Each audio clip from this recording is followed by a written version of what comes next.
বৃষ্টির দিনে ঘরে কিছু না থাকলে মিষ্টি কুমড়োর রেসিপিটা দারুণ যায়।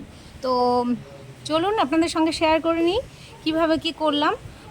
মিষ্টি কুমড়োটাকে আমি কিউব করে পাতলা পাতলা করে কেটে নিয়েছি, আর এখানে একটা ব্যাটার তৈরি করে নিয়েছি যার মধ্যে ছিল বেসন, স্বাদ অনুযায়ী লবণ আর খাবার সোডা।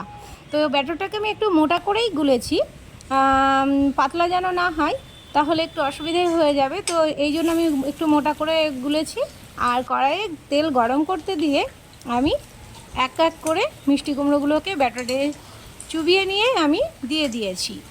কী সুন্দর ফুলে উঠেছে দেখুন, একদম পুরো চপের মতো, আর দুর্দান্ত লাগে খেতে। আপনারা কিন্তু অবশ্যই ট্রাই করবেন, আর ট্রাই করে কমেন্ট করে জানাবেন কিন্তু যে কেমন লাগলো রেসিপিটা। এই রেসিপিটা গরম গরম খিচুড়ির সঙ্গে অথবা সন্ধ্যাবেলা চায়ের সঙ্গে বেশ ভালোই লাগে খেতে। এবার ভাজা হয়ে গেছে, আমি এক এক করে তুলে নিচ্ছি। কেমন লাগলো আপনাদের অবশ্যই কমেন্ট বক্সে কমেন্ট করে জানাবেন। সবাই সুস্থ থাকবেন, ভালো থাকবেন।